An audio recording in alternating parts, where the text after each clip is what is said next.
Whoa! Take it easy, sweetheart. You looking for me? See you met the twins.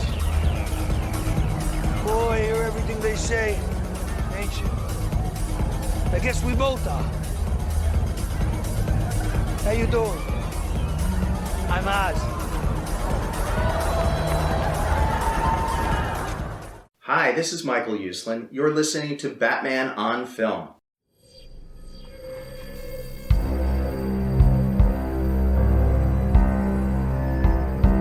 I'm vengeance. I have given a name to my pain.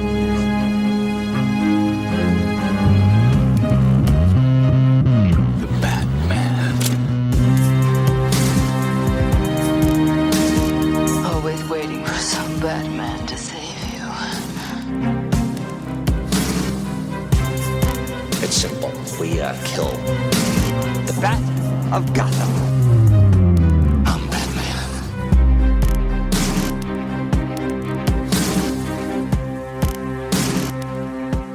Welcome to episode number 74 of the Batman on Film Social Hour podcast.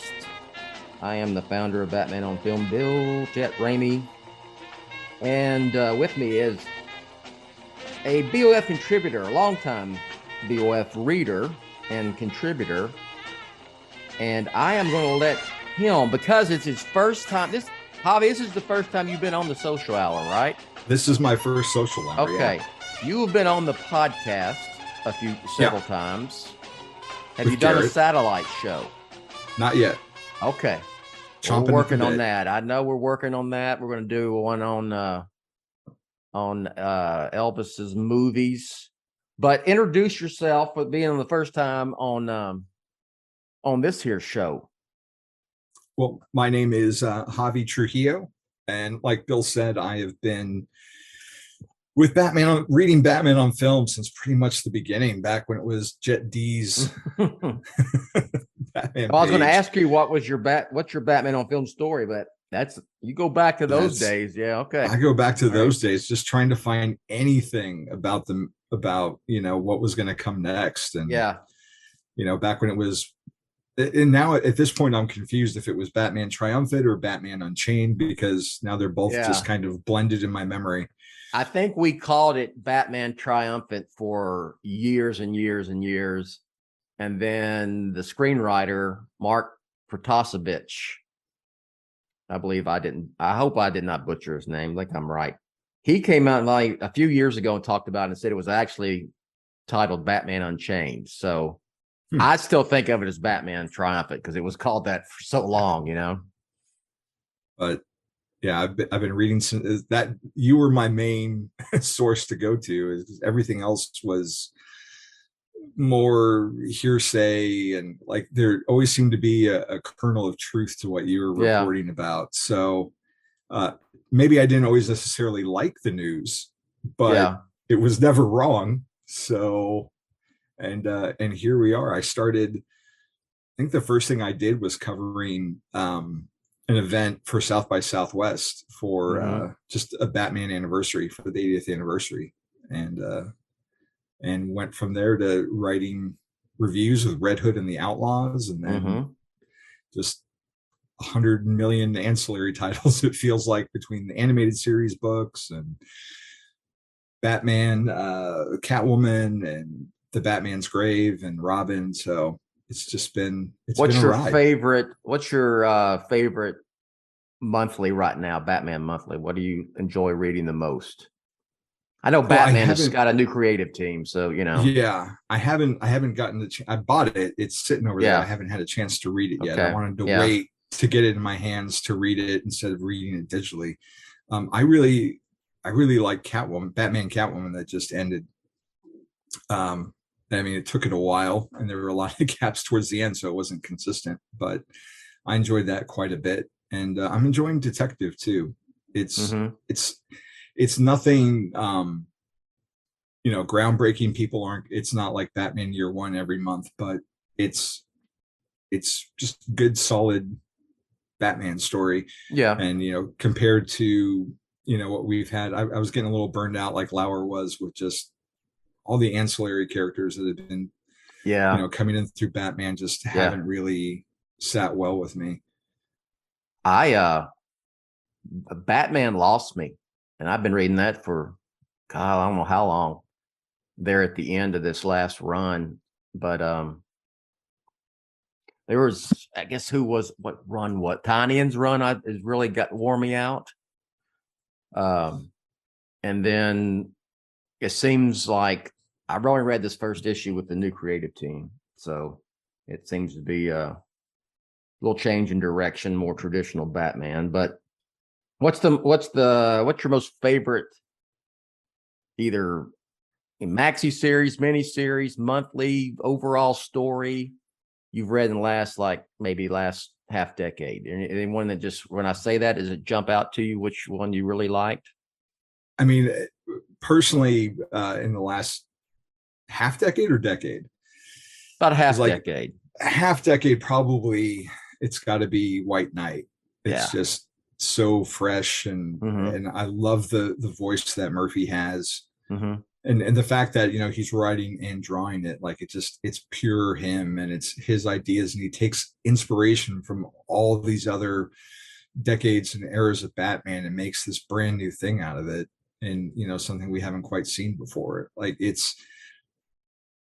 I liked his collaborations with Scott Snyder that we saw, like he would do a couple short stories. Yeah. So when they announced White Knight, I knew it was going to be something special, but I didn't get on the train right away because with a lot of these things, you look at them and they get delayed. And with the amount of stuff that I read, I'm like, I'll just wait till it's through and then I'll read it. So, I just spend, quite a few months trying to avoid spoilers. But then when I finally got it in my hands in hardcover, I mean, it was breathtaking. So, and I got to meet him, 2 months ago when he launched Beyond the White Knight, and he's just an amazing, awesome dude, really gracious and generous with his time. And we talked about Lauer, and he was very complimentary of getting to be on the show and talk to him and share his work. So, class act. Okay, I'm going to rapid fire some questions at you, so get ready. Do it. All right. Favorite live action Batman film? That's tough. Top three is 89, Begins, and the Batman, but it's got to be the Batman. I mean, at the end of chapter 2, when we have where they find the mayor, I turned to Brooke in the theater the first time, and I'm like, if the movie stopped right now, like I could leave happy. Like this was the tone and everything I wanted from a Batman movie that we hadn't quite gotten yet. And then we still had 2 hours and 40 minutes to go. Yeah. So it's just such a world that Reeves created, and I just want to get immersed in that Gotham City. I love it. Favorite animated Batman film? Oh, Mask of the Phantasm. That one's the first and still the best for me. When that first came out, comic book movies back then weren't what they are today. Wasn't maybe as accepted, and I would show that to anyone I could. I had that awful clamshell packaging VHS tape that I made all my friends, and we were in high school. I would make them watch it just because it's such a good movie. So there's definitely been good ones after that, but Mask of the Phantasm is still the bar for me. Favorite animated Batman TV series? Probably the animated series. I haven't finished Brave and the Bold or Beware the Batman yet. So yeah, I'm a B-Task guy. Okay. Favorite Batman comic book story? It could be single issue or a collection. I mean, I always think of Batman 432, which is what kind of kickstarted my collection monthly. It's just right after Jason got murdered, and Batman's got to solve a missing child case, and it's just beautiful Jim Aparo art, and it's moody, and I hadn't really read any Batman like that before, because my dad always got me like the 50s and 60s comics that he'd find used at the bookstore. But, and Ryan's going to hate me for this, but I really like that whole Batman RIP, Return of Bruce Wayne. There's so many different textures and flavors of Batman, and I kind of love them all.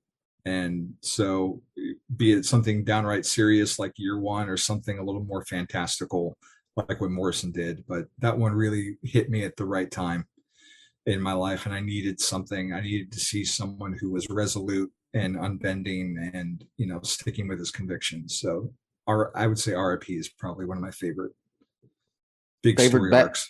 Favorite Batman comic book writer? Oh man. My first instinct is to say Morrison, because I love so much of what he did, but then he's also got some weird ones that aren't necessarily his best. Yeah. So, I mean, probably Jeff Loeb then. Okay. Just because I love what he Long did Halloween with the whole Long Halloween universe of everything. Okay. Favorite Batman comic book artist? Aparo. Okay. Your most prized Batman collectible? Oh, man. So it's probably this issue of the Batman's Grave #1. I got the blank variant, and at our last convention that we had before COVID, I had it with me because the inker, Kevin Nolan, was there, and I had him do a commission. So he did a sketch of Batman on the front. So that was important to me, because that was the first, Batman focused title that I reviewed for Batman on Film. So I got that, personally from him, and told him that I was reviewing the book and how much I loved it. So that to me is one of my favorites, I think. All right. Here's the last one, and we'll move on. Favorite Batman actor, live action? Man, these are tough. I mean, it's Yes. kind of a coin toss between Bale and Pattinson right now.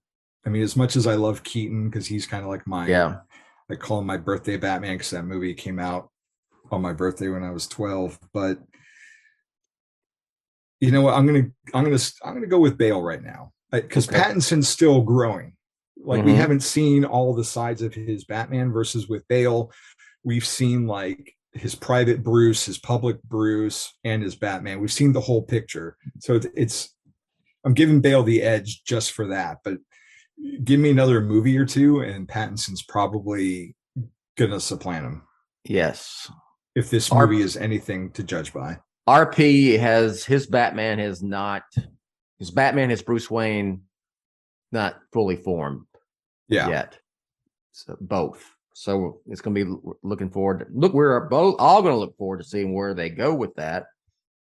And I must mention that Javi is a fellow Texan. Yes. An Austinite. Austin being it's my favorite city in Texas, for sure. Yeah. Even though I do love, I love the state. I love a lot of the cities. I live in the Dallas area now. I grew up in Southeast Texas. Live in Houston. I grew up about an hour and a half east of Houston. I could throw a stone and hit Louisiana from my front yard. And then live in Houston for a good chunk of my life. But I'm enjoying North Texas. But Austin, I love going to Austin. And and it's hot as hell here now. It is in our state. 105 today, with the heat index making it 109. Yeah. As soon as we're done recording, I'm going to go grab today's comics and some lunch, and then just hide in my house in the air conditioning all day, because it's just too damn hot to be outside. Yeah, I hear you. All right. Well, we're continuing BOF's this series here on the Social Hour, breaking down the Batman, the movie, chapter by chapter. When I say chapter, based on how it's divided up on the Blu-ray, and we're having to title these ourselves because I have not found any official titles for any of the chapters on any version of the home video. So that's fine. Batman on Film, all of us, when we do the shows, we'll come up with a title. And for chapter 3, I before we started, I gave you 4 options. And I think I'm going to go with this one. And I liked all of them, but I'm going to go with I'm Oz because it's the first time we see the Penguin, first time we see the Penguin in the film. And there's the big interaction between Batman and the Penguin at the Iceberg Lounge. So some of the others when I thought about going with, like, Do You Know Who I Am? Or Thumb Drive. We were like Thumb Drive. That's what was the other one I was looking at? Let's see. The Iceberg Lounge, I think. Iceberg Lounge. Yeah. But there's a couple Iceberg Lounge scenes in the film, and we know that Pattinson and Bruce Wayne and the Drifter, there's different versions of Do You Know Who I Am? So since the Penguin was the big focus here, I think I'll just go with I'm Oz. So, and I think that'll make the Peter Vera crowd very happy. Sure. Yeah. Sure.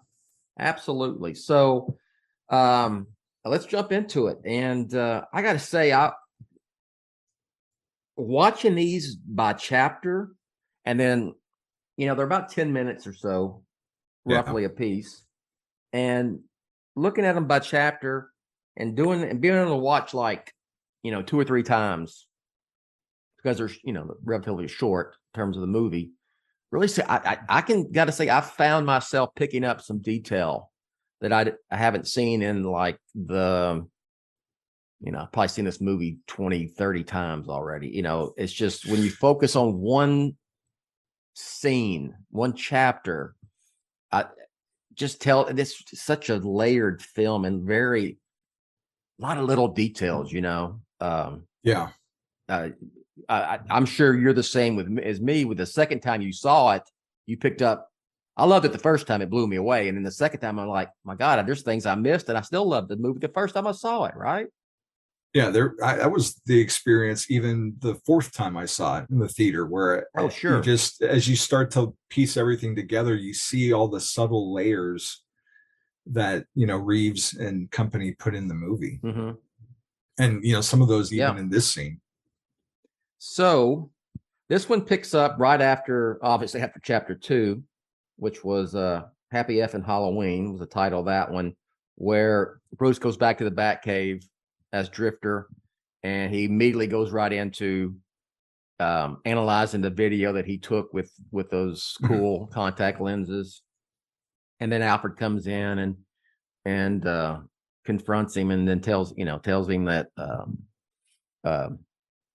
the accountants are coming from Wayne Enterprises, and he's like, he's annoyed because he's having to stop Batmaning, and he has to, meet these people that he just couldn't care less about. So it sets up how chapter 3 begins, where Bruce has his shower and he meets Alfred at some area of the Wayne residence in Wayne Tower. And he finds Alfred working on the cipher that he had brought back with him from the crime scene, or with, he was able to print it out actually from the camera. So Alfred says, he's reminds me of his days in the service. So we get a hint that he's been a military guy. And Bruce, here's one of the subtle things, and I got this, but Bruce putting on the sunglasses because he's used to being out at night mostly and not around in the daytime was really a great little scene. And I was going to ask if you pick this up and talk about anything as we go, just, your takes on it. Here's a little detail I picked up watching it actually this morning again before we started. there is an electric guitar, an amp sitting to the side in that room where he walks into to meet Alfred. And I never noticed that. And it got me thinking, okay, why is it there? Who plays it? Yeah. Does Bruce Wayne play electric guitar? Had you noticed that there was an electric guitar and amp sitting there? Yeah. I don't think I did. That's awesome. And stuff is on these sets for a reason. And right. Yeah, it's not there by accident. Someone deliberately put it there. This just hit me. Could it be some sort of nod to Kurt Cobain and the fact that Kurt Cobain was one of the influences on how Bruce Wayne is portrayed in the film? I just thought of this. Yeah. Because that's where we first get that. I mean, other than the music being in the movie up to that point. Yeah. I mean, that's where we see more of that Kurt Cobain persona as Bruce Wayne for the first time. So it's got to be. I just missed the guitar because I was so distracted by him being shirtless and just being disgusted that he didn't work out and he was in, just horrible shape. And like, how can you be Batman and be in that awful shape that he was in? I mean, he didn't work out and he said he didn't work out. So worst Batman ever. Yes, for sure. Yes. I'd like that when he's coming in, he's putting that big t-shirt on. Yeah. And in all seriousness, he got in pretty good shape for this, but the scars on his back already. I appreciate that. Only 2 years of being Batman, but he's, it shows he's been out there. He's taking his licks. Scars and various degrees of bruising as well. That's something that, we saw in the Nolan trilogy with Bale that I like too, but I'm glad that Reeves carried that realism over, that he would be, because he took some shots. He was in the opening scene. Yeah. He got hit over the back with that pipe or whatever, whatever it was at one point. But that was a nice little nod. I like that we carry that in there and see the effects of being Batman. That was appreciated. Yeah. So chapter 2 is, that's the crime scene, and going back to the Batcave, straight up detective scene. And this one continues the detective aspect because we don't. He's coming down there to meet the accountants from Wayne Enterprises, but we don't see that. He goes down there, and Alfred's working on the cipher. They're trying to figure it out. from what does a liar do when he's dead? He lies still, and they're going through all that. So, I thought that, and then immediately goes to they're back in the Batcave, and they're trying to figure out what's going on. What does it mean? What does the cipher mean that he left behind? What did you think about just the level of the detective aspect that in this scene, especially this chapter? One of my favorite movies is David Fincher's Seven. That came out in 1995. So that was, at the beginning of the Schumacher era, which was a very different take on Batman. And I wanted to see something more gritty and grounded like what we saw in Seven. And that has been my dream for the last 25 years, to get a Batman movie in tone like that. And in the first, 3 chapters, I got my wish with this movie. And the crime scene that in chapter 2 echoes, the crime scenes in 7. And then afterwards, when they're trying to piece together motives and clues, there's a scene in a library and there's classical music playing. Morgan Freeman's talking with other officers, and this scene at Wayne Tower very much captures that essence. So you've got the classical music in the background. And I just, like Reeves says in this commentary, it's all about, noticing the details, and, being a detective is picking up on what's around you, and putting it all together. So I liked, them bringing that more to the forefront by having a mystery to solve, having that puzzle. It wasn't just evidence. There are other factors as well that all kind of coalesce together. And it while we've seen elements of it before, like Mhm. nothing quite done in this manner, and that really resonated with me. This episode of the Batman on Film Social Hour is brought to you by Athletic Greens. So what is this stuff? What is Athletic Greens? With one delicious scoop of AG1, you're absorbing 75 high-quality vitamins, minerals, whole food source superfoods, and probiotics to help you start your day right. This special blend of ingredients supports your gut health, your nervous system, your immune system, your energy, recovery, focus, and aging, all of these things. AG1 is lifestyle friendly, whether you eat keto, paleo, vegan, dairy-free, or gluten-free. AG1 contains less than 1 gram of sugar, no GMOs, no nasty chemicals or artificial anything, while still tasting good. It also supports better sleep quality and recovery, and it supports mental clarity and alertness. So how much is this going to cost? AG1 will cost you less than $3 a day. It's cheaper than getting all your different supplements yourself. You're investing in an all-in-one nutritional insurance. Right now, it's time to reclaim your health and arm your immune system with convenient daily nutrition. It's just 1 scoop in a cup of water every day. That's it. No need for a million different pills and supplements to look out for your health. To make it easy, Athletic Greens is going to give you a free 1-year supply of immune-supporting vitamin D and 5 free travel packs with your first purchase. All you have to do is visit athleticgreens.com/emerging. Again, that's athleticgreens.com/emerging to take ownership over your health and pick up the ultimate daily nutritional insurance. All right, Javi, let's get back to the BOF Social Hour, The Batman Chapter 3, I'm Oz. I like the fact, they're back in the Batcave and they're on the computer and they're going through and they're trying to get rid of the minutia around the main part of what the message was the Riddler left. And and Alfred does a lot, but then it's Bruce who comes through and solves how to get to it, and the word is left behind is drive. And so we immediately see after that he's Batman and he's with Gordon in the mayor's garage. So And just that little transition part. Yeah. I like seeing Alfred, not just be, the manservant where he's doing all Batman's cleaning and bringing him cucumber sandwiches and, putting on a bandage. Like he's actively getting involved in solving the case too. Like that's something we haven't really, he's not just giving advice, he's working on it in his own time as well. So I thought that was really cool. Yeah. But then the transition that we're going into was, it was nice to see them. He switches from one partner in Alfred to another partner in Gordon. Yeah.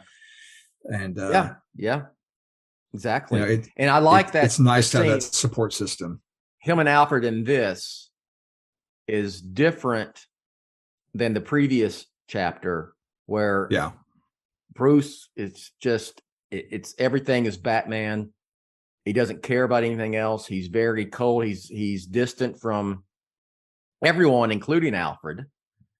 And, they have that confrontation in chapter 2. And this one, you start to see the hints of what is to come with Alfred becoming not only the father figure to Bruce and Bruce accepting that finally, but also a partner to Batman. And we're starting to see the beginning of that here in chapter 3. Do you feel that at this point in the movie, Batman is more warm towards towards Gordon than he is with Alfred? Yes.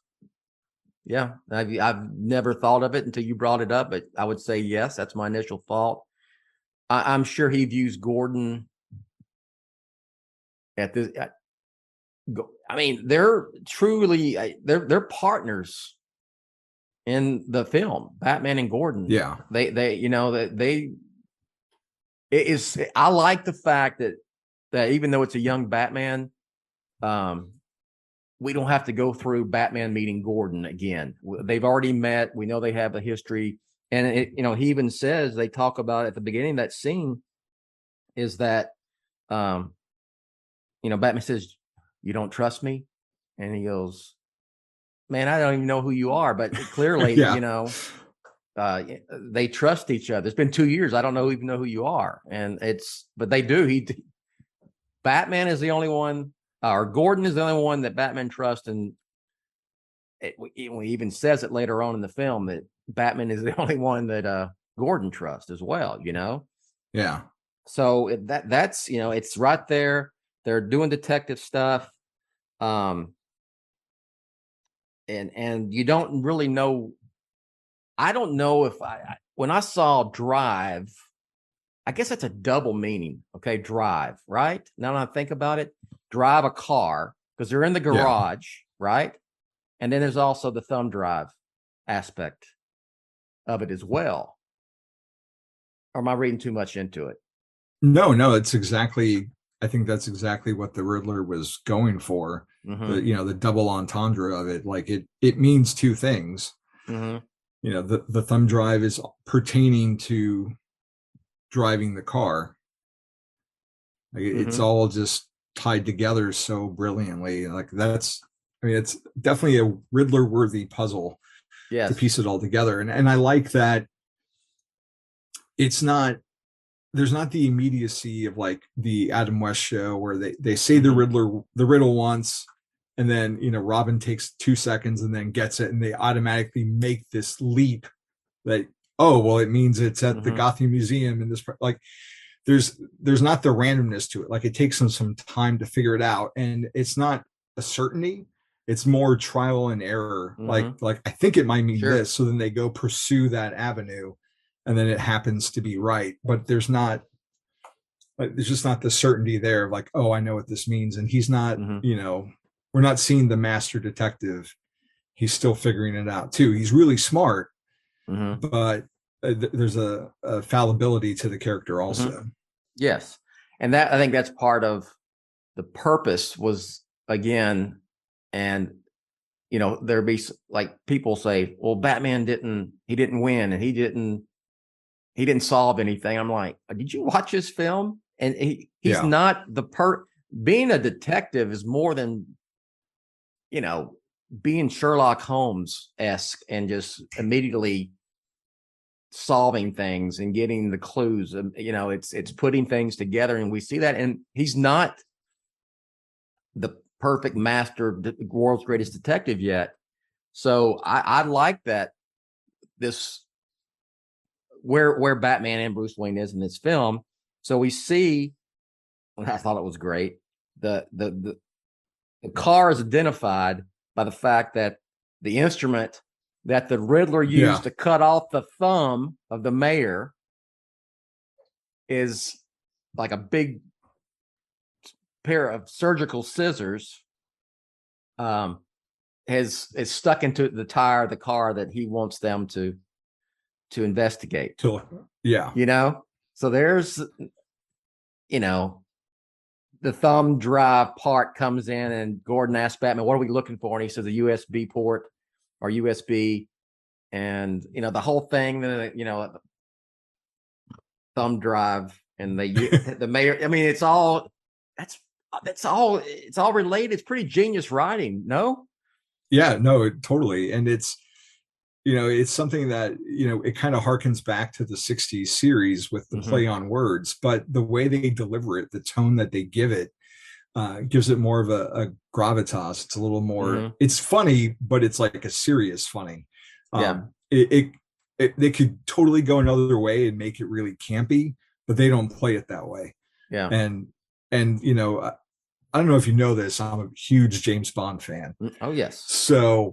So the fact that it's an Aston Martin, which is one of Bond's more famous cars, I always get a kick out of that whenever I see any Bond Batman crossover. And this isn't the first Aston Martin we've seen, because Ben Affleck's Batman had one in BVS that he drove to the party. So I always love seeing those little connections. And even in White Knight, he's got an older Aston Martin as well. So the Batman and James Bond fan in me got really giddy to see that car. And then the fact that it played out where they have to be in the vehicle, and the thumb drive bit was just, it was genius.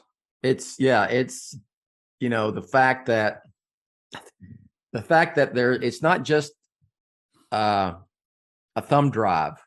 It's literally with the mayor's thumb and with the tool that cut it off. It identifies the car, and there has to be the thumbprint to allow access to the USB drive. You know, it's just and Wright just sells it. Yeah, he's like, this guy's hilarious. Hilarious, yeah. And so, you know, the thumb, the fingerprint of the mayor is the password. Basically, it accesses the thumb drive, and then all these pictures of the mayor go out through Gordon's email of him. You know, of him, the mayor, and this Annika, who is the roommate. We don't know yet, but she is the roommate of Selena Kyle. And that's what leads to this. The next part is that they know they're at the Iceberg Lounge. And Gordon says, and I love this. I love Pattinson, the way he delivers this, and both of them, because Gordon goes, you know, yeah, that's the Iceberg Lounge, and you know, the Penguin. We can't get in there without a warrant. And Batman's like, yeah, you know, and you know that he's Gordon knows that Batman is going in there and doesn't need a warrant, and Batman knows where he's going, you know? Yeah. And that's that justification for why there's a Batman, because there's stuff that he can do that the police can't, and that he can kind of get around things for the greater good, you know. So yeah, that was Lauer and I talked about it the last show for chapter 2, is that we interpreted the fact that, you know, Batman is around the cops and he's partners with Gordon. There's a bat signal, and it's not like they fully embrace him, but they're kind of turning their eye because he can do things. And he's doing things that they can't do street level, and he's no threat to the corrupted police yet, because he's just street level. He is, you know, going after the muggers and the gangbangers and things like that. He's not a threat to anybody of power. And so that was something you guys talked about that I hadn't really thought of when I was listening to it, that that he has been allowed to kind of operate because he's not getting in the way of you know, the corrupt cops. And once he starts to in the upcoming chapters, that's when it's not like the manhunt that we see in like year 1, but I mean, we're getting close to that. We are. And so he's going, we know where he's going. Then we see him, you know, he's going to the Iceberg Lounge. This is the first time. Then we meet the twins at the door. We get the, you know, bang, bang, bang, and they open the door. Yeah. You know who I am, you know? Yeah, I got it. You know, I got to interview those guys. Yeah, I interviewed them. Actually, you can find that on Batman on Film. Didn't they come over for Gumbo last weekend? I believe. Well, that was back in that was in June. So yeah, but a few weeks ago. Yeah. They do you interpret them as Pattinson, Reeves's take on Tweedledee Tweedledum? Yeah, that's the only thing that my brain kind of went to. Yeah. I mean, if we had more of a Harvey Dent in this story, or a Two-Face, I would have gone towards that. But since they're more autonomous to a degree, I kind of thought of them as like the Dumfries twins. Yeah, it's Dumfries, right? Yes, they. I asked them that, and they wouldn't confirm or deny that was the case. But I guess it's one of those things that if you want them to be that, they are. If not, it doesn't make a difference to the story. You know, it'll be interesting to see if we see them again, because I mean, they work at the Iceberg Lounge and they're Penguin guys. They would, you know, you figured they would show up in the Penguin TV HBO Max series coming up. So we'll see. So I love the whole "Do you know who I am?" part. There ain't no penguin here. Get out of here, freak. You know, all that. And Batman makes quick work of them when he said, "What they say? you get blood on your cape or on whatever, and he's like, yours or mine, and just Yeah. takes them out. So, and goes into the iceberg lounge. Great scene, him going What through did you there. think of Pattinson's delivery there of the the bloodline? I loved it. Yeah. I feel like he's almost skirting Bale, Yeah. but not quite in that moment. And it's not bad, even if he was, but there's a little bit that made me like think of Bale's performance a little bit. What interests me going through reading about the film and the commentary with Reeves is that they really didn't, and it was intentional, they didn't really differentiate Bruce Wayne's voice and Batman's, Yeah. And when we first hear in promos, when we heard the first lines that Pattinson as Batman, I thought he was like, were you the same? I was like, that's an awesome Batman voice, you know, very monotone. It wasn't, it wasn't a growl like Bale. It was more Keaton-esque in a way, Bale's growl changed over the course of the 3 movies. And I don't know if that were something to do with just naturally his voice was altered, or maybe the shape of the cowl affected how he talked. Yeah. Since his mask did change over the 3 movies. Yeah. So the fact that, and then you see the film, the Batman, and you just like, Bruce Wayne and Batman sound the same, but there's really not a need because no one sees Bruce Wayne, Yeah. And he doesn't say anything. Hell, I don't think was there any time we see Bruce Wayne in public that, except for later on when he goes to the Iceberg Lounge, where he says, "Do you know who I am?" and he talks to Falcone. That's about the only time we see Bruce Wayne talking to anybody else other than Alfred, right? Well, I mean, the funeral with Bella Real and the guy in the crowd. I'm trying to think if he even. I don't know. That's what I'm saying. If that guy is talking to him and he just kind of gives him a look. I don't recall him even speaking to Bella Real, other than just kind of like reacting to her, but not really saying anything. Yeah. So that goes to that. I love Batman, his body language as he enters the club. There's a lot of times where he seems very slender as Batman. Like he's very just in line, kind of like a athletic Neil Adams type. But when he goes into that club after he takes out the twins, like he just kind of puffs up and gets broader and looks more like a Lee Bermejo drawing then, as he's like just starting to tear through people. Like he gets more massive as he begins to fight. And I thought that was really interesting, just how he sells his physicality. I like the whole the action. It's a great action scene.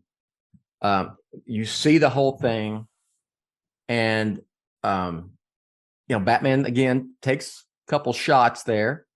And I like when he throws that, Ken's, I'm gonna blow your head off, and Ken's, and he's got that pipe or whatever, and he hits him and breaks his nose, and that sets up the Kinsey aspect. He becomes a fairly important character going forward, and that's when the Penguin comes out, Colin Farrell, who is great in this film. Is he underappreciated? Oh yeah, completely. Or does he get enough props? Because I think in our circle here at Batman on Film, we've given him major props. But I think overall, I think he was just fantastic. And I want to make I think he's so good that the GA doesn't recognize that it's Colin Farrell. And I mean, my fiance, she, is forced to watch all this stuff with me. And, we were watching the behind the scenes stuff, and she was just blown away by the transformation. Like, even watching like the trailer, she didn't know that was Colin Farrell. She doesn't see any of him in the performance. Like he's a completely different human being. I've had like non-fan friends of mine who know that I'm a huge Batman fan would text me or whatever, or say, "Did you see the Batman? Yeah, it's good. Yes." And then they would text, after go see it, and they text me back, and I would, like, how good was Colin Farrell? what? You know, Yeah. Colin Farrell, well, who did he play? I said, he was the Penguin. And people go, no way. I said, oh, yeah. Yeah, it was great. So we see Oz for the first time. That's the title. He puts out his hand. Hi, I'm Oz. You know, I heard you looking for me. Batman puts the grappling gun back and it's spot on his arm. And then that's a great introduction, you know, It is. to the Penguin. You know, take it easy, sweetheart. Yeah. Heard you looking for me, you know. He's got such a presence when he comes in, and there's just this, it's like a welcoming malevolence that, like, he's being cordial, but you can just feel there's something just slimy about this guy, and there's a danger there that you want to be careful around. And so I love how this scene is set up. Batman is there because he wants to know who the girl in the picture of the mayor was. Yeah. And you see him up in the Penguin's office or whatever you want to call it there at the Iceberg Lounge. And he's also, if you notice, he's having this exchange with the Penguin, wanting to know who the girl is, but he's also very observant of what the hell's going on all around as well. And there's, you know, they use the camera at times from Batman's point of view to show the audience what he's looking at. And part of that is we also see Selena Kyle for the first time coming in. She works there. She's coming in with the drops and the money, and they make an exchange and whatever. And very cool aspect, I thought. Well, before I get to that, you know, Penguin says he doesn't know who she is. I took it. My interpretation is he really doesn't know who she is. I think he was at least being halfway honest with Batman at that point. You know, I may be in the picture, but I don't run. I don't run with that guy. He's just a patron. I don't know who she is. But Batman notices Selena. He then notices Selena looking at the picture. Right. He then notices Selena watching Batman and Batman's confrontation or his dialogue or his meeting with the Penguin. And when he kind of turns and then she kind of tries to hide, but she's trying to eavesdrop. And then he notices finally at the picture, the boots that Selena has on, she's wearing those boots. Yeah. In that picture with the mayor. It goes back to what you were saying, like, of the little details. Like, if you're enjoying the movie and you're, looking away for a second to get some popcorn or grab your soda, you're missing out on pieces of the puzzle of Batman putting it together. He's not saying anything. It's all in his eyes and, quick glances to the side and in the camera work. Like, it's just something you appreciate. The more times you watch that scene, the more you see how it all fits together. I thought it was interesting that, the Penguin's there. Selena comes in with the money, and then he takes it, looks at it. She puts the ice cream to the side, and then, he hands her the drops, like, right in front of Batman. Like, he doesn't care.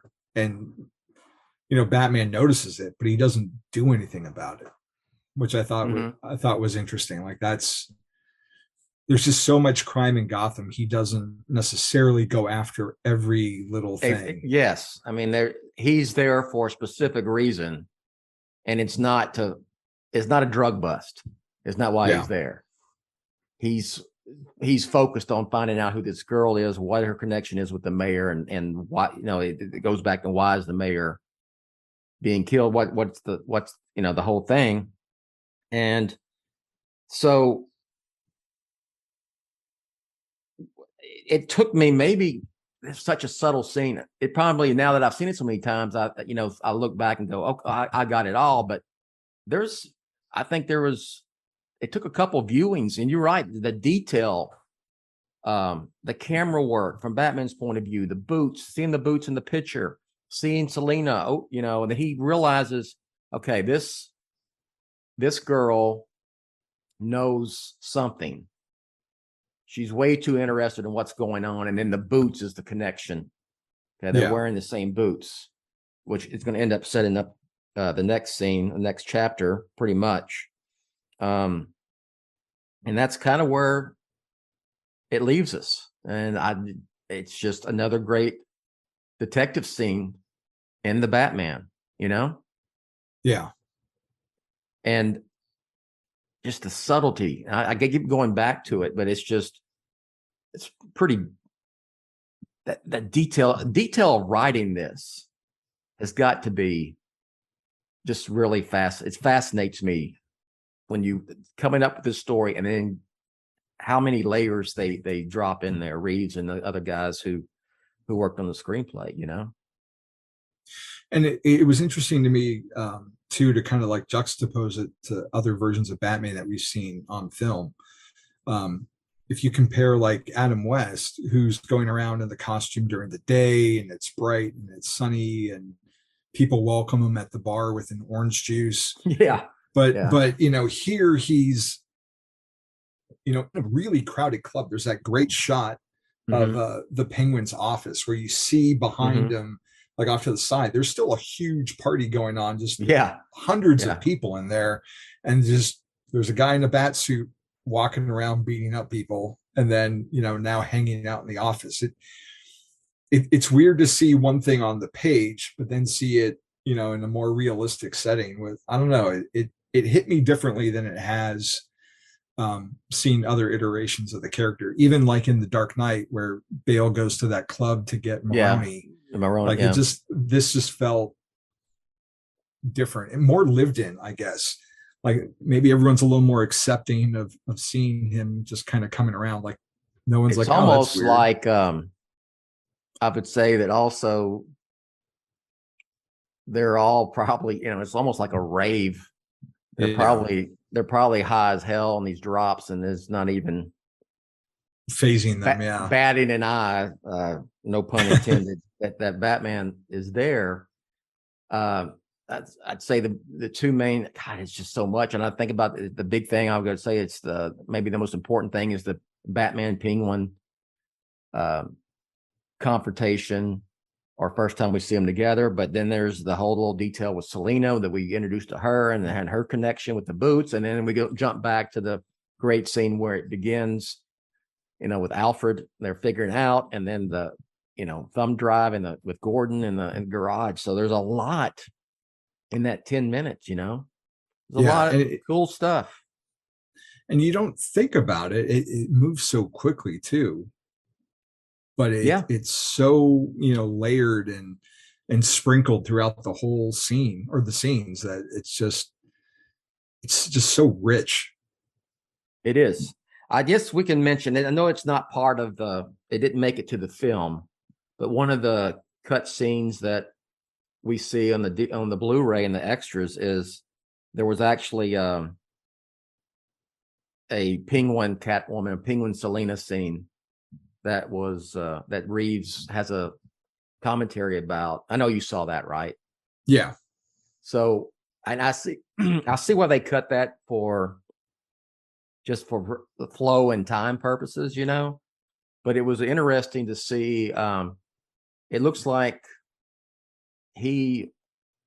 Oz kind of, he likes Selina. I don't know if he likes her, but he likes her.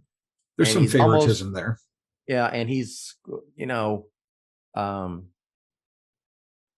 you see a different side of him than you see for most of the film, the actual theatrical release, that he's kind of pulls his guard down in front of her at that point, and maybe looking for a connection with someone, because you get the feeling that, and I think Reeves mentioned it as well, is that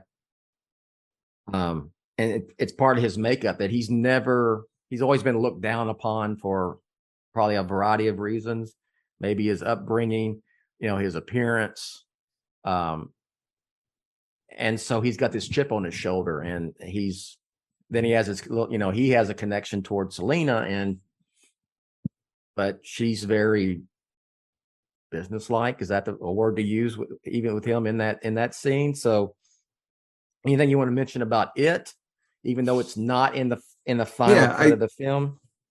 No, I think your observation was pretty spot on. I mean, he's so busy projecting this front in front of Batman when he's around Falcone that he gets this like genuine moment where he doesn't have to be that way in front of Selena. And, you know, she doesn't quite rebuff him, but that's not what she's there for, because she gets hit on, it seems like, a million times a night by everyone in the club. And that's just another, you know, something else she's got to put up with, you know, with her job and her life. Yeah. Nice scene. I'm glad it made it to the cut part, just to see that aspect of it. And maybe something, I would say probably something that we'll see more of in the Penguin series is his motivations for, you know, why he's where he is in the Batman, and his motivation for, obviously, the TV series will be about his ascension to take that spot where Falcone was, you know, at some point, head of Gotham, you know, the top mob boss in Gotham. So that's going to do it for this episode for the most part. Any final words on chapter 3? I'm Oz. I just thank you for letting me come on and talk with you about it. I had a lot of fun, and it's just such a deep movie with so many different aspects that you can just look at and examine. Like I'm glad that everyone's doing this and we get to break it down piece by piece, because there's so much. I mean, I've seen it. I saw it 4 times in the theater. You know, watched it at home. I've listened to the commentary. I watched all the special features, and even just listening to the first 2 episodes with you and Lauer, I'm like, oh, I didn't catch that. So as many times as I've seen it, like, I appreciate hearing other perspectives and seeing what they caught. So I am still tripping out that I just noticed that guitar and amp this morning. For the first time of many times I've seen that movie. And then us talking about it and kind of having a light come on, like, that's got to be a Kurt Cobain nod, you know? So there's still things about this movie that I'm picking up on, you know? Yeah. Despite the fact I've seen it 5,000 times since it's been out. So before we plug anything, before I let you plug, I got to ask you, because I ask everybody, I'm just going to, it's my show. I'll do it what the hell I want to do. Heck yeah. What did you think of Elvis? Oh, I loved Elvis.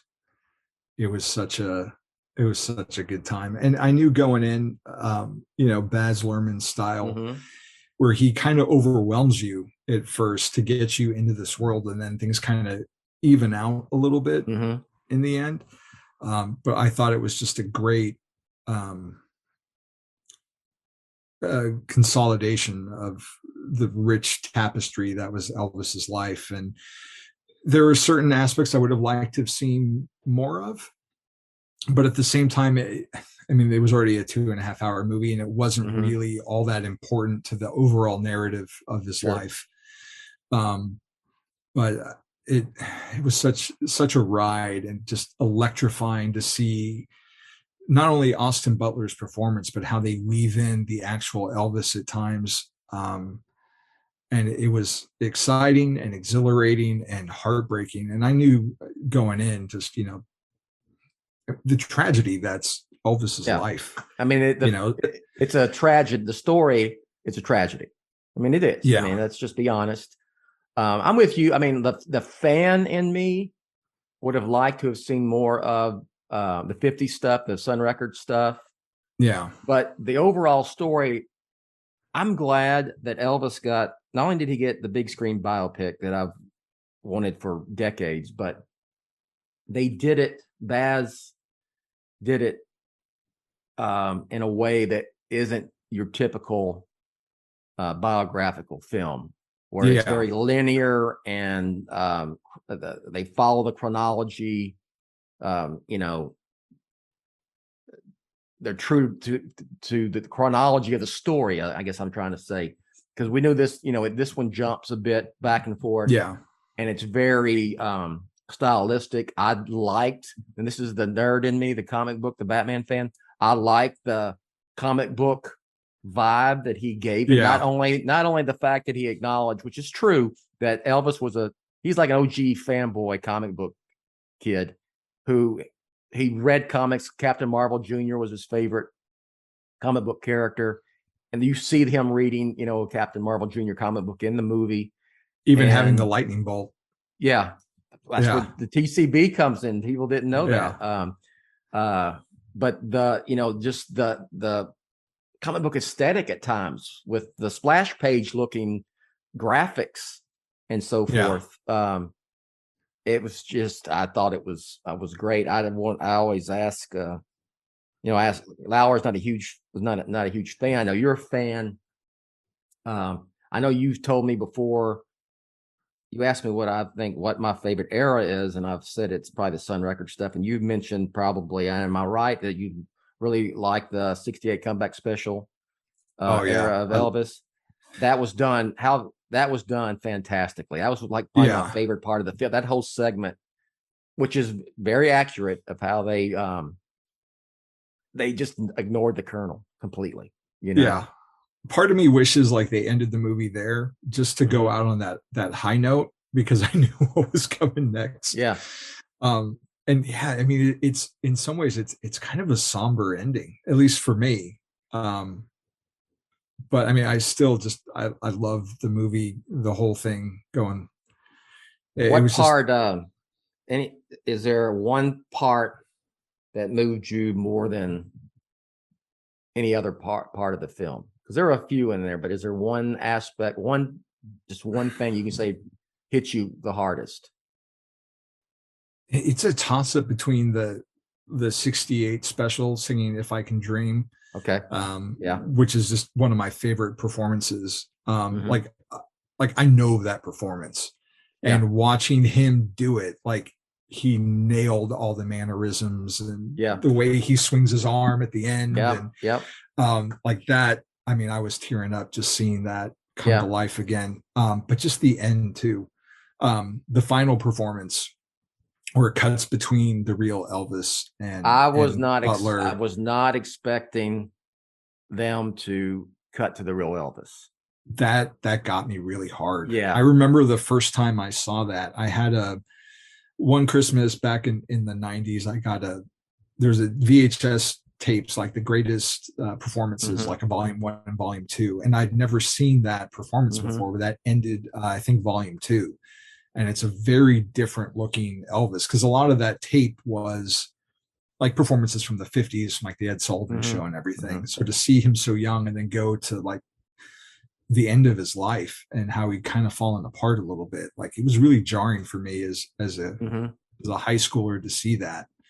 And there was always just this tinge of tragedy about it. And it always kind of affected me listening to that and seeing it. And so to be presented with it again, but on a big screen and cut in between with what Austin Butler did, I mean, it almost hurt, to be honest. Like, they were talking about here recently that they didn't want to put too much real Elvis in, because they didn't want to take away from you accepting Austin as the character of Elvis, right? And kind of take you out of that. And there's just little flashes of Elvis throughout. And they almost didn't put it was going to be Austin the whole time, because they didn't want to take that away, but they end up including it, in the film. And I thought it was great. I'm glad they did, even though it broke my heart again, I was kind of hoping he would do like a Tarantino and maybe do his like Hollywood ending version of things, like Tarantino's Twisted History and Inglourious Bastards and Once Upon a Time in Hollywood. I'm like, maybe there's a chance that he'll maybe end this like in a happy note. But no, he stuck with reality, which, I mean, that's what happened. But I mean, it was just a powerhouse of a movie. Like, I can't wait the kids are on vacation with their mom right now. I can't wait till they come back and I can go take them to see it again. Austin Butler, if he doesn't win the Oscar for best actor, I don't know what to say. and it's He so needs much the- more than it's so. And I hate to go. I know I've done several shows on this movie and about Elvis. I don't care. Just fast forward if you don't listen to it again. But it's not a impersonation of Elvis. No, at all. it's an It is- embodiment.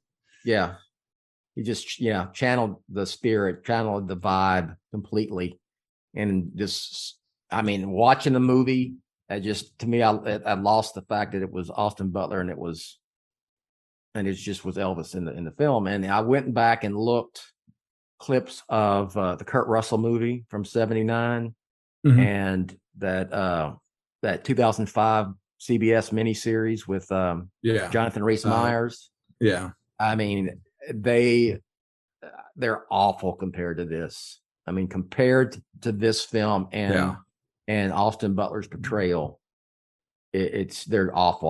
I just noted, I thought that Elvis '79 Kurt Russell was like the greatest thing ever when I was a kid, but then I was watching parts of it here after I saw Elvis and Kurt Russell, and I love Kurt Russell, but he's a caricature of Elvis the whole time. And he's doing the snarled lip the whole time, and it was such a it doesn't hold a candle to this movie.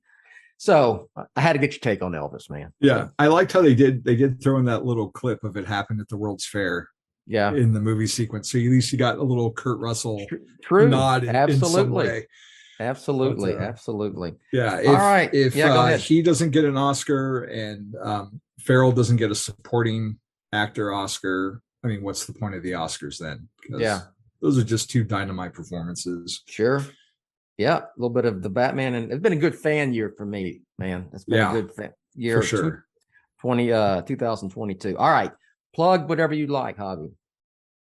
Well, you can follow me at Javi True on Twitter or The Bond Is Not Enough on Instagram. I've got a podcast with my son, Jack, at ASM_classics, where we just started it. And we are starting at the beginning of The Amazing Spider-Man and working our way through the series. He has never read those issues. So we have a current high schooler reading 60-year-old Spider-Man comics and seeing how they hold up. Yeah. And I'm working on reviews for Batman on film. I've got Robin, that I think is coming to an end soon, and One Dark Knight and Catwoman Lonely City are the other books I'm working on right now. As soon as they drop issues, I'll be talking about them.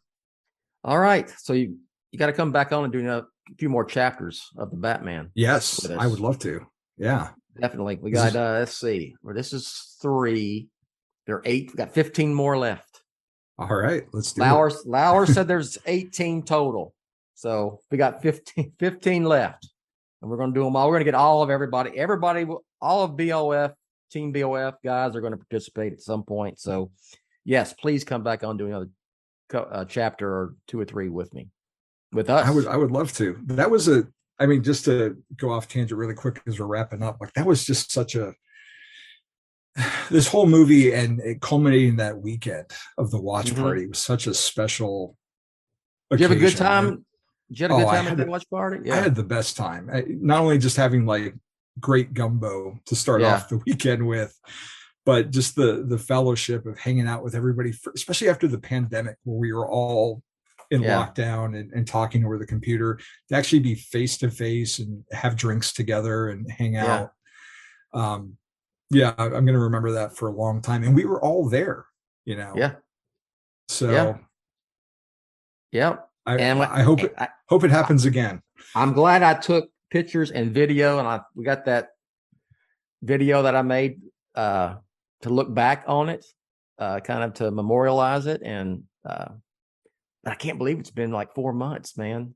I tell Lauer, when I say that, I can't believe it's been 4 months, but also at the same time, I'm like, well, I'll look at it this way. That means we're 4 months closer to the next watch party and the Batman sequel. So I'll do the half glass half full approach to that. Right. So that was a good time. Anything else you want to mention? That's it, sir. Okay. Yeah. Just real quick. Batman on Film is part of the Batman Podcast Network, which we host, and check out all the shows. Just go to Batman on Film. There's a logo with the Batman Podcast Network. And there's also where you see the podcast, there's a drop-down box. Go there, check out all those shows. If you like what we do here at Batman on Film, want to come become a patron, go to Patreon, patreon.com/Batman on Film. And if you want to advertise on Batman on Film, AdvertiseCast, Advertisecast.com/Batman on Film. And you can do that here on this here website. And if you want to support any Batman on Film gear, tpublic.com/Batman on Film. And I think that's about it. Announcer Rachel will do the rest of the plugs. Thanks, Javi, for coming on. You will come back, correct? Yes, sir. All right. So thanks for listening. Oh, I got to ask you, did you like the first 2 shows we've done of this series? Yeah. Okay. No, definitely. Good. Okay, good. I wanted to see if that. And I love the you're Witty a fan banter as too. well, you know. Yeah. Yeah. Well, good deal. I hope people are enjoying. Got to this. have All my right. weather reports and my food Yes. reports. And Oh, now you're in getting addition on to weather. Batman. We did talk about weather because it's hot as hell. I didn't talk about much food. I did cook gumbo. I grilled it. This goes back to the heat. I grilled from Jake. You met Jake. My son turned 21. Yeah. He has some friends over this weekend for his birthday, and I grilled. That's the last grilling I'm doing for a while. It is just too freaking hot when it's, Yeah. you know, when you got it feels like it's 115 outside. You got a damn grill going. So I'm done with that until October. All right. I'm gonna get on the tangent here. All right. Thanks for listening. We'll catch you next time.